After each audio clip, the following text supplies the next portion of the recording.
Winter in the Wyoming Territory had a way of swallowing sound, smothering breath, and grinding even the strongest spirits into the frozen earth. On nights like this, the world looked carved from ice, blue, silent, unforgiving. Snow drifted across the plains in thick sheets, whipping against the pines and bending their heavy branches.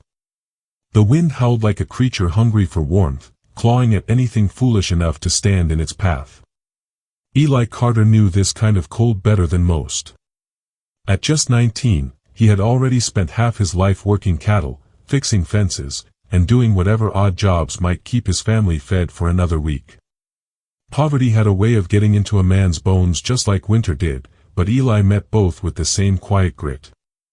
Tonight, he trudged through knee-high drifts, his scarf pulled tight and his hat low against the biting wind. He carried a small bundle of traps over his shoulder. His family's trap line was the only reason he'd taken the longer route home. He should have headed straight for the cabin. A storm like this could turn deadly fast, and even he wasn't stubborn enough to challenge the Wyoming winter without caution. But the traps needed checking, and food was running low. His little sister, Molly, had been coughing for days. His mother had been hiding her worry behind warm smiles that didn't quite reach her eyes. Eli felt a knot in his chest tighten as he glanced at the darkening sky. Snow was coming harder now, fast, thick, relentless. Still, turning back meant admitting defeat. And if those traps held even a single rabbit, it could mean one more warm meal. So Eli pressed forward, boots crunching, breaths shallow and quick. His eyelashes frosted over as he bent to check the first trap, empty. He closed it with a sigh. He glanced toward the next ridge, debating the risk. The storm had teeth now, sharp ones, and the light was slipping fast. If he pushed forward, he might not beat the weather home. If he didn't, he'd return empty-handed again. It was a small dilemma on the surface, but each choice carried weight. That was life in the territory. Every decision was carved into the ice. He was about to turn toward the ridge when movement flickered in the corner of his vision. A figure. Barely visible through the swirling white, stumbling, swaying, fighting to stay upright. Eli froze. The shape was human, small, bent, fragile. For a split second, he wondered if it was some trick of the storm. But then the figure collapsed, sinking into the snow as if the ground were swallowing him whole. Eli's heart lurched. "Hey!" he shouted, though his voice vanished into the wind. He pushed through the drifts, nearly slipping as he reached the stranger. It was an old man, his beard crusted with ice, his coat thin and soaked through, his hands stiff as boards. His lips were blue. His eyes fluttered open only long enough to reveal a confused, terrified blankness. "Sir. Can you hear me?" The old man mumbled something, a breathy string of syllables swept away by the storm. Eli leaned closer. "Alden." That was all. One word. Weak, broken, barely formed. Eli looked toward home, then back at the man. The distance felt impossibly far. Carrying him through the storm would be slow. Dangerous. Maybe impossible. Snow was already gathering over the man's legs like the earth itself meant to bury him. But leaving him here, leaving him meant certain death. Wind whipped across Eli's face as he made his decision. He slid his arms beneath the man and heaved him up. The old man's weight was little more than a bundle of wet sticks, but the cold made every step harder than the last. Eli gritted his teeth, lowering his head as he pushed through the storm. Snow soaked through his coat, bit through his gloves, burned his skin. The man shivered weakly against him. "It's all right," Eli muttered, though he wasn't sure either of them believed it. "Just hold on." He didn't know who the stranger was, or why he was alone in the blizzard. All he knew was that no human deserved to die out here. Not on his watch. Not while he still had breath in his body. Alden. That name echoed in Eli's mind as the storm swallowed them both, step by grueling step, toward the faint hope of a cabin light waiting in the frozen dark. The Carter cabin sat low against the wind, its roof heavy with snow, its windows glowing faintly like tired eyes fighting to stay awake. Eli staggered toward it, boots slipping, legs numb, the weight of the old man dragging him with every step. By the time he kicked open the door, the storm had nearly swallowed them both. Warm air rushed out to meet them, thin, weak, but warm enough to sting Eli's frozen skin. Ruth Carter spun from the stove, startled. She was a woman worn by years of hardship, but strength lived inside her the way fire lived inside coal, quiet, steady, dependable. "Eli," she gasped. "What on earth?" "No time," he choked out, half collapsing as he carried the stranger inside. Molly, their 12-year-old sister, jumped from her seat near the fire, eyes wide. "Ma, he's freezing," Eli said, lowering the old man onto their only cot. "Found him collapsed out in the storm." Ruth rushed forward, her hands moving with practiced urgency. "Molly, fetch blankets. The thickest ones."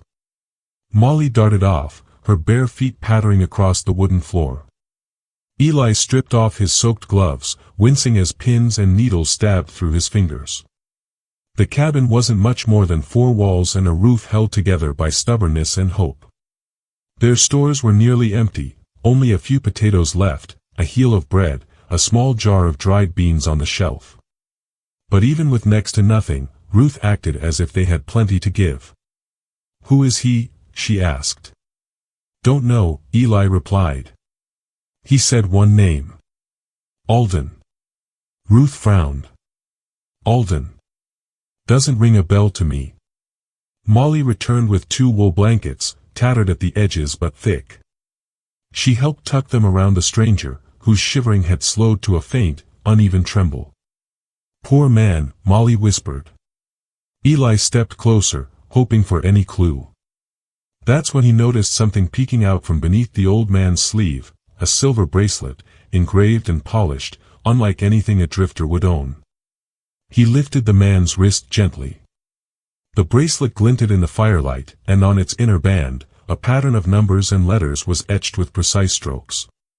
"What's that?" Molly asked. "Telegraph code," Eli murmured. His father had taught him the basics before passing away the winter Eli turned 11. Those memories were faint but stubborn. "Looks like a routing string. Meant to reach someone." Ruth's brow creased with concern. "If this man belongs to someone important, then they're out there searching," Eli finished. He looked toward the door, where the wind moaned like some restless spirit. "If we wait until morning, he may not make it." Ruth hesitated. "Eli, you're half frozen yourself." "I'll manage." "It's a blizzard," she pressed.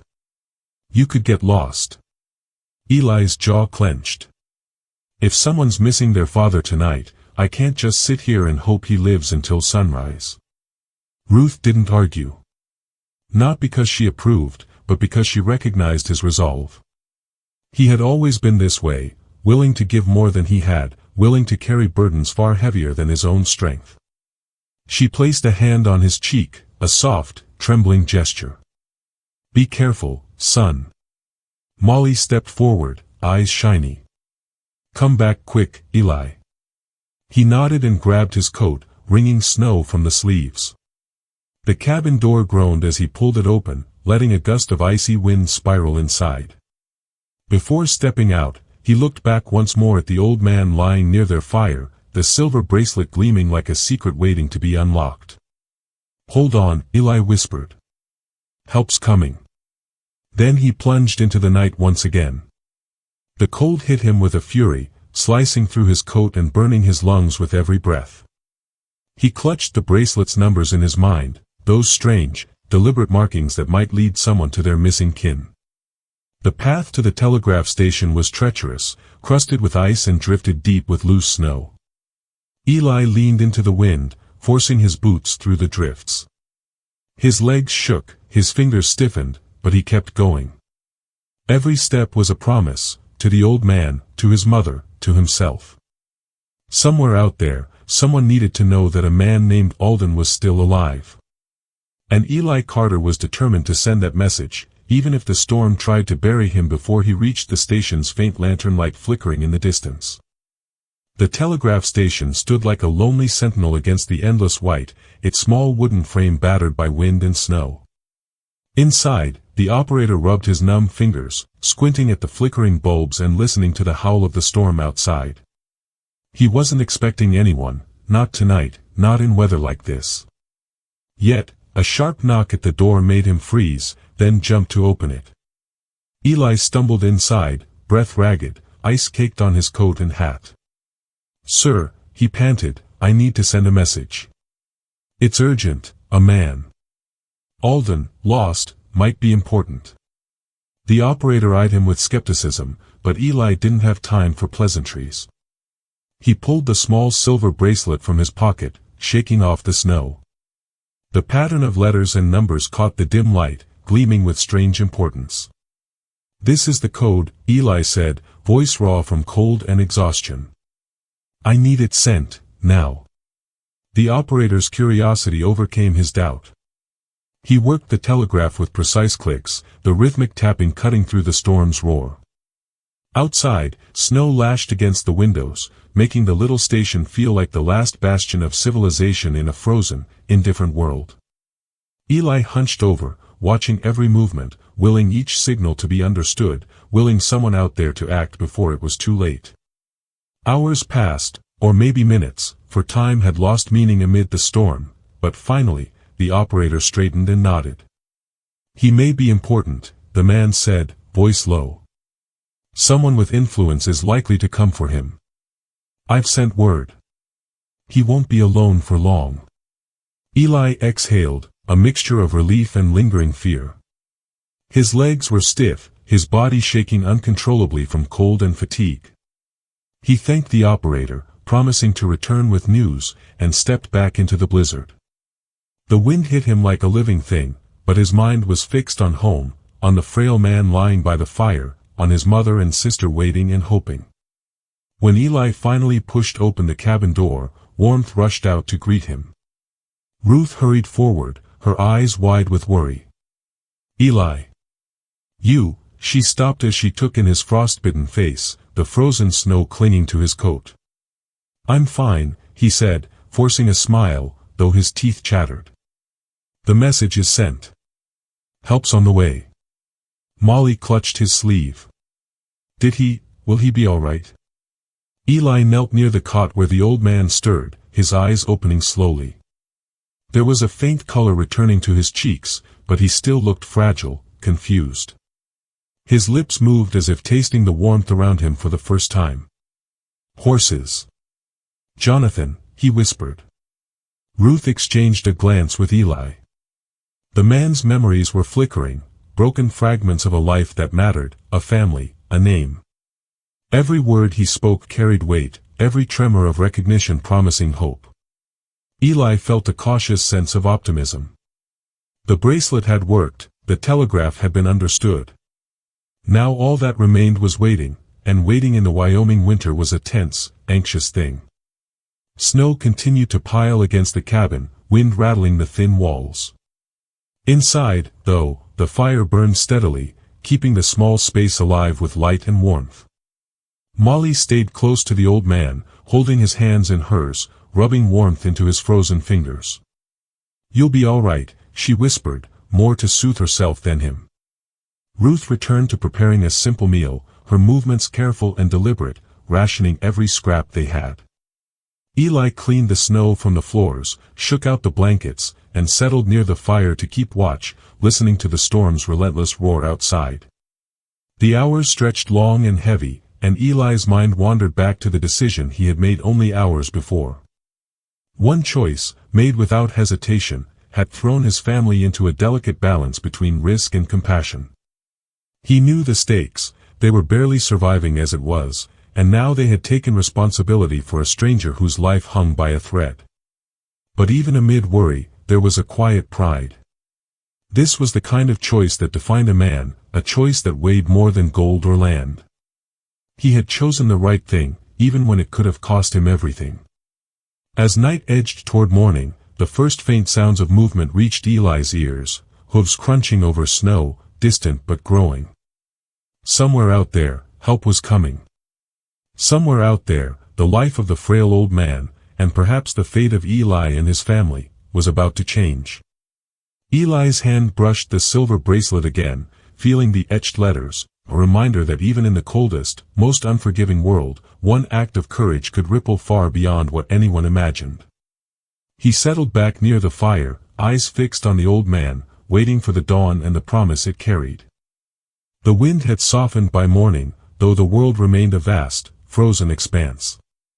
Snow still drifted in gentle waves across the plains, sparkling in the pale light of dawn. Inside the small Carter cabin, the fire crackled softly, casting a warm glow over the weary family. Eli sat near the hearth, rubbing his stiff fingers and watching the old man stir once more. Alden's eyes opened fully this time, clearer than before, though still clouded with confusion. He tried to speak, struggling to remember more than fragments. Horses, ranch. Jonathan, he murmured. The words hung in the air like fragile threads, hinting at a life Eli could only begin to imagine. Ruth adjusted blankets around him, her face lined with worry and exhaustion. "We're going to be all right," she said quietly, though her tone carried more hope than certainty. "Help is on the way." Molly remained at Alden's side, brushing the damp hair from his forehead and warming his hands with her small palms. "Hold on, mister," she said softly. "We'll get you through this."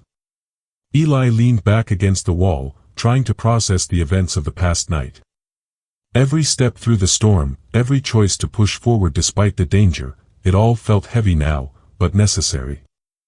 The silver bracelet gleamed faintly in the firelight, a small, tangible proof that the right decision could change everything. Hours passed, the cabin filled with the quiet rhythm of life in survival mode, small meals prepared, blankets fluffed, the fire tended. Then, a distant sound grew louder over the plains. At first, it was faint, just a subtle echo through the frozen landscape, but it became unmistakable, the pounding of hooves over snow. Eli's heart leapt. "They're coming," he whispered. Ruth grabbed Molly's hand, holding it tightly as they all listened. The noise grew closer, each thud of the horses' hooves shaking the ground beneath the cabin. Dusting snow from their cloaks, a group of men appeared at the edge of the clearing, led by a tall, commanding figure on horseback. Eli's chest tightened as recognition struck him. The man was well-dressed, mounted on a strong bay horse, his posture tense and urgent. Jonathan Alden. The older man's eyes scanned the cabin as he dismounted, arms tense, worry etched deep into his face. He and his ranch hands moved with purpose, clearing snow and approaching quickly. Eli stepped forward, hands raised in cautious greeting. "Where is he?" Jonathan demanded, voice sharp but shaking with fear. "My father, where is he?" Eli motioned toward the cot. "Right there. Safe. He's alive because we found him in the storm." Ruth stepped forward, her voice steady. "We didn't know who he was at first. But we brought him in, warmed him, and kept him fed as best we could." Jonathan's eyes softened slightly, but tension remained. He knelt by his father, brushing snow from his shoulders, whispering words of relief and recognition. Alden stirred, weakly lifting his hand toward his son. "Jonathan," he murmured, voice barely audible. For the first time, the full weight of the night's events settled over everyone. The frail man on the cot was no ordinary traveler. He was the father of a wealthy rancher, a man who controlled much of the surrounding territory. And Eli Carter, poor, hard-working, almost invisible in the world of wealth and influence, had saved him. Jonathan looked up at the Carters, taking in their thin walls, the meager supplies, the smoke curling lazily from the chimney. He saw a family who risked everything, not for reward, not for recognition, but out of simple, unshakable compassion. For a moment, there was silence, broken only by the soft crackle of the fire. Jonathan's posture shifted, tension giving way to something warmer, gratitude, respect, and the understanding that their courage had preserved the life of the man he loved most. Eli met Jonathan's gaze, chest tightening with a mix of awe and fear. Would this wealthy man repay them? Or would suspicion and caution outweigh the kindness they had shown? But deep down, Eli knew that the truth of his choice, the selfless decision to help, was stronger than any fear of judgment. And as Alden leaned toward his son, weak but alive, the first threads of hope began to weave themselves into the cold, harsh fabric of their lives. Outside, the Wyoming wind had quieted. Inside, a small cabin was filled with warmth and the quiet promise of something greater, a reward that had yet to reveal itself, but one that would soon rewrite the Carters' future forever. The air inside the cabin was thick with tension, mingled with the faint warmth of the fire. Jonathan Alden remained kneeling beside his father, brushing the last of the frost from his coat. His gaze flicked up at Eli, steady and piercing, as if trying to read every unspoken word. "How long has he been here?" Jonathan asked finally, his voice calm but sharp, the kind of voice that demanded truth. "Not long," Eli said, choosing his words carefully. "I found him in the storm, carried him home. We kept him by the fire, fed him what we could, kept him warm." Jonathan's eyes narrowed slightly, studying the young man who stood before him. Eli could feel the weight of scrutiny pressing down like the cold Wyoming wind outside. The cabin felt smaller somehow, the walls seeming to close in under the presence of wealth, power, and authority. "And your family?" Jonathan asked, glancing around. "Were they involved in this?" "Yes," Eli admitted. "My mother and sister helped. He hesitated, unsure how to describe the sacrifices his family had made. "They shared what little we had." Jonathan studied the modest interior of the cabin, thin walls, nearly empty pantry, blankets patched and worn. His eyes softened slightly as the realization sank in. These were people who had almost nothing, yet they risked everything for a stranger. Alden stirred weakly on the cot, his voice faint but clear. "Eli saved me," he said, reaching a trembling hand toward the young man. Jonathan's eyes widened as he saw the gratitude and relief in his father's gaze. Jonathan stood slowly, tension in his shoulders easing just a fraction. He turned to face Eli fully, noticing the frostbitten hands, the weariness etched into his young face, the quiet determination that had carried him through the storm. "You risked your life for him," Jonathan said. "You didn't know who he was. You didn't ask for a reward. You just did what was right." Eli looked down, uncertain how to respond. It was the right thing to do. No one should die out there alone. Jonathan studied him for a long moment, then nodded, a mixture of respect and admiration passing over his face. He turned to his father, gently helping him to a chair near the fire. "We've been searching for you," he said softly. "All through the night. I was terrified, until I heard the message had been sent." Alden's eyes lingered on Eli, gratitude deep and steady. "He saved me," he repeated. "My son, this boy saved me." Jonathan's gaze returned to the Carters. The enormity of their act was clear. They had nothing, yet they gave everything to preserve a life, and in doing so, they had proven their courage, their compassion, and their integrity. This was a family that valued humanity over wealth, selflessness over gain. He took a deep breath. "Eli," he said, voice steady now, "your actions, they deserve more than thanks." He gestured toward the fire, toward the small room where warmth fought back against the cold. "You've shown courage and heart. That doesn't go unnoticed."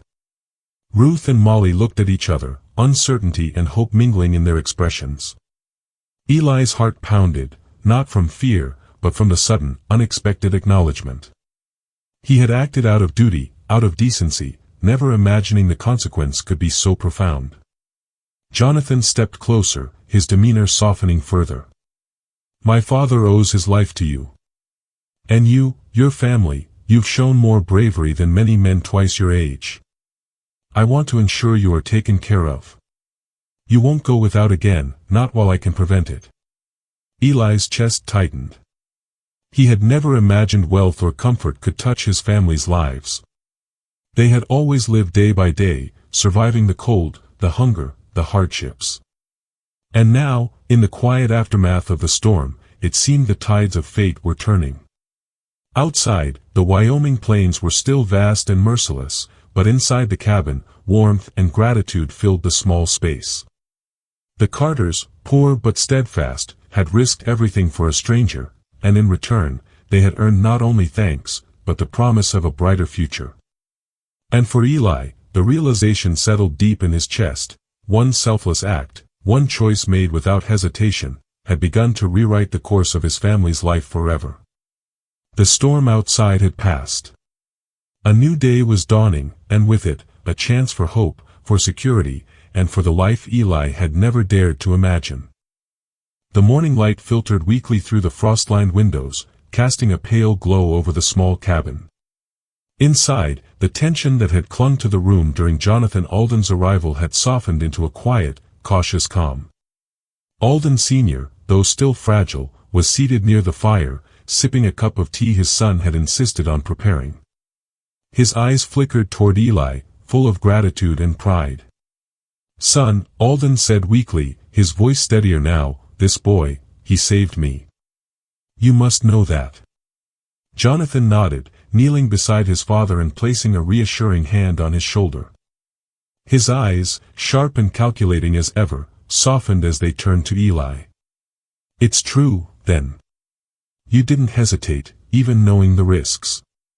You carried him through the storm, through nearly certain danger."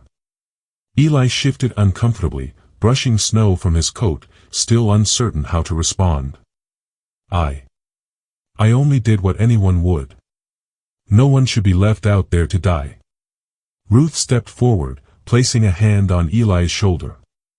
"You risked everything, Eli. And we supported you.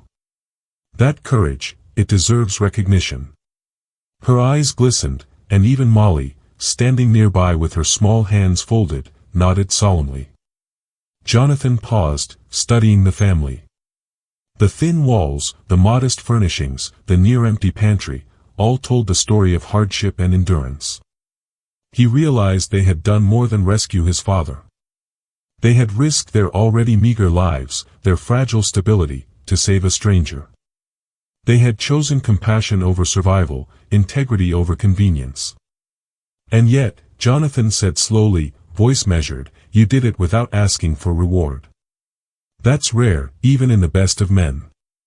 He rose, moving toward the hearth, glancing at the silver bracelet that had first drawn his attention. "The bracelet," he said, lifting it gently, "led me here. But it is your courage that saved him." Alden Sr. reached out, touching Eli's arm. "Remember, boy, that the smallest act of kindness can carry the greatest weight. You risked nothing you did not choose to give freely. That is the heart of honor." Jonathan exhaled, the stern lines of his face softening completely now. "You and your family, your sacrifices have not gone unnoticed. I cannot change the hardships you've endured, but I can ensure they end here. You will not lack again." Eli's eyes widened slightly, disbelief mingling with hope. "Sir," he began, voice barely audible. Jonathan raised a hand, smiling faintly. "No need for words. Your actions speak clearly. You've earned a place where you and your family will be safe, cared for, and respected. That is all the acknowledgement I can give, and it is enough." Ruth's lips trembled as she spoke softly, "We never expected this. We only did what we had to." Jonathan's gaze swept over the family again, lingering on the small, worn blankets, the patched clothing, the quiet determination in every face. "That is exactly why your deeds matter. Not for recognition, not for gold, but because they were the right thing. That is courage and character in their purest form." Eli nodded, the words sinking into his chest like sunlight melting frost. He had acted out of simple decency, yet the ripple of that choice was now undeniable.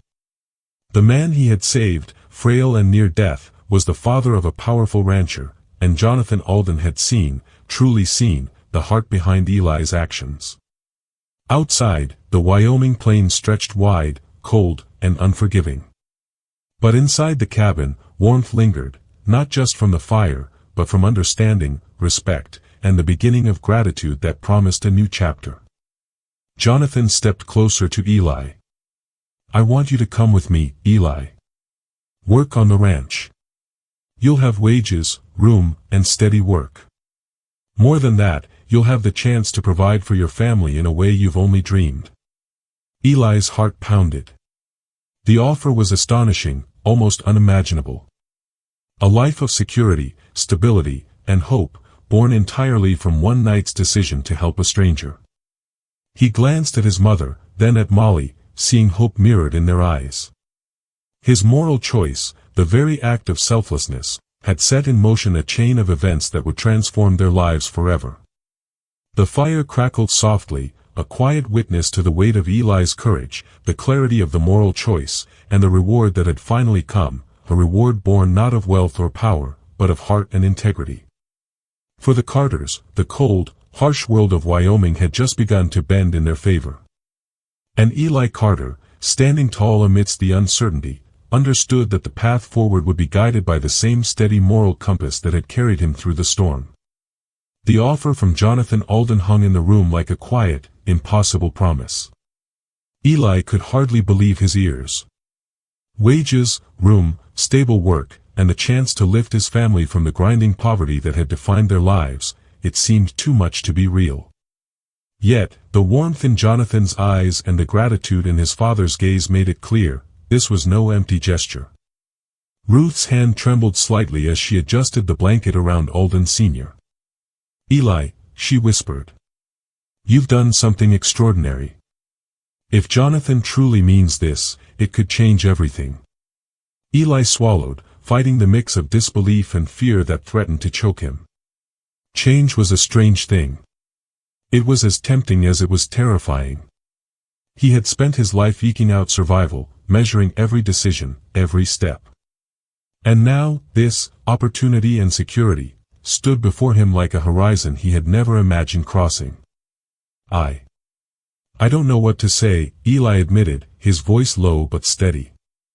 "We've always managed on our own. We've always been careful."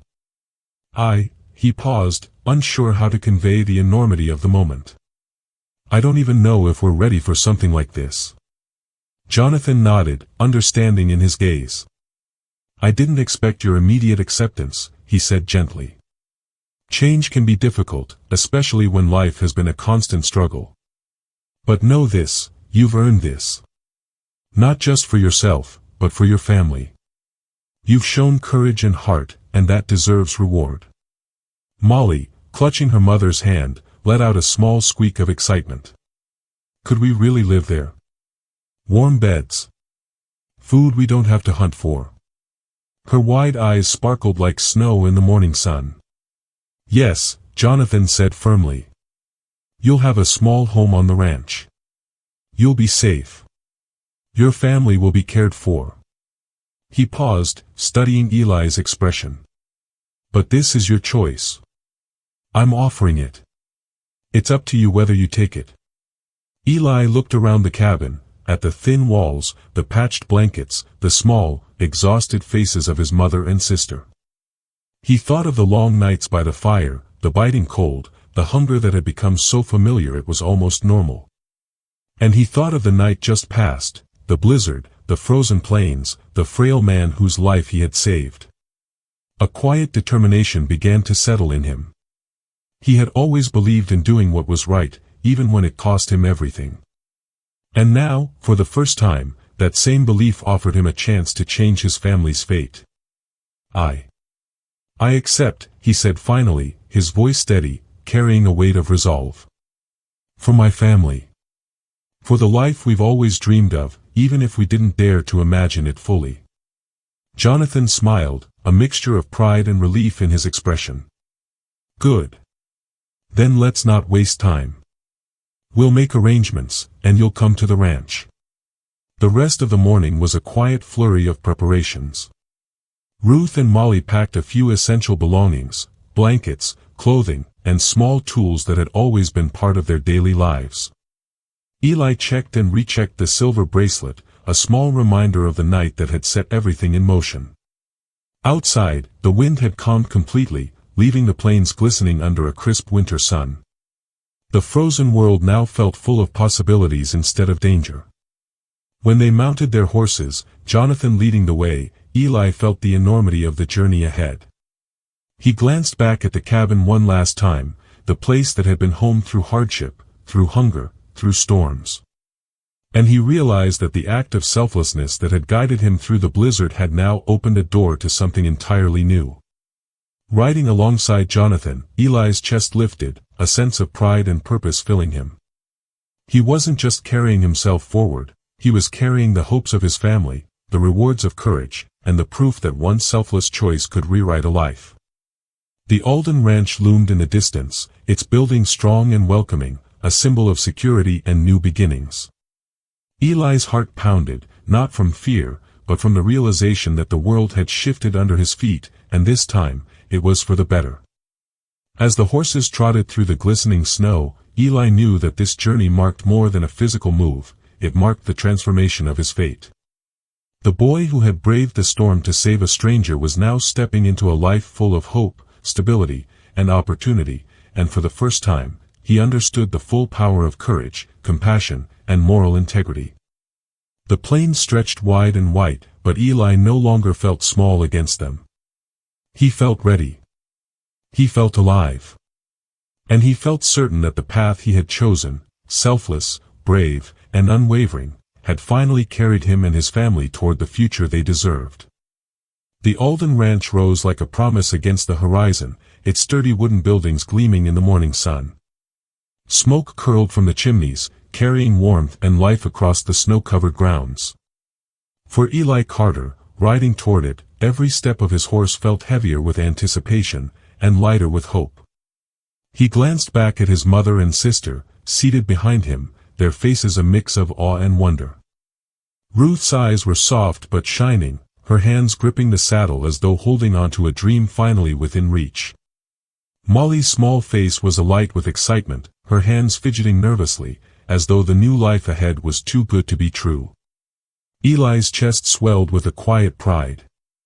The night of the storm, the desperate choice to carry a frail stranger through snowdrifts, the icy wind biting at his face and fingers, it all led here.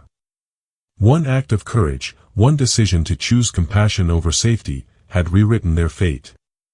Jonathan rode ahead, a steady figure against the white expanse, his eyes occasionally flicking back to ensure the Carters were keeping pace. He had promised opportunity, stability, and safety, and now, as they approached the ranch, the reality of it began to take shape. Horses moved in the corral, cattle grazed in the snow-covered paddocks, and barns and cabins stretched across the land with the quiet assurance of wealth and security. "This is incredible," Molly whispered, leaning slightly forward to take it all in. Her voice trembled with excitement. It's everything." Ruth placed a hand on her shoulder. "It's more than we ever imagined, Molly. But we earned it, through Eli's courage and all we've endured together." Eli swallowed, feeling the weight of their words and the truth behind them. The life they were entering was nothing like the one they had left behind, no more near-empty shelves, no more thin blankets, no more nights huddled by the fire, hoping to survive another blizzard. This was security, warmth, and the chance to thrive.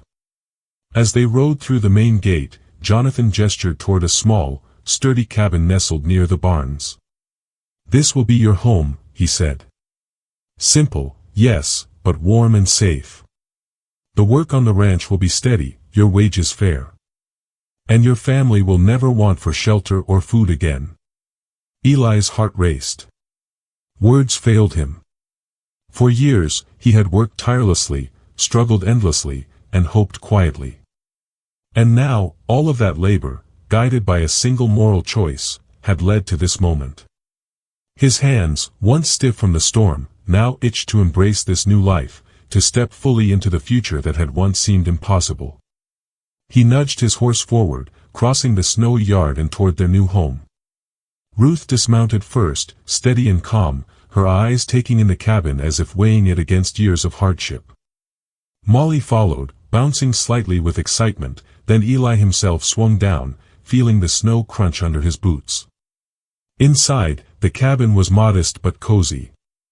A fireplace stood ready, a stack of firewood leaned neatly in the corner, and a few simple furnishings hinted at comfort rather than luxury.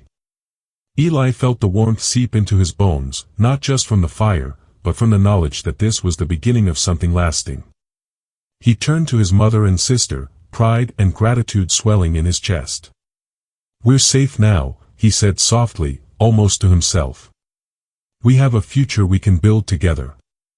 Outside, the ranch sprawled across the plains, a vast world of opportunity waiting to be explored. Horses neighing, cattle lowing, the distant mountains rising like silent guardians, it all spoke of possibility and life renewed. Eli mounted again, riding toward the fields, Jonathan guiding him.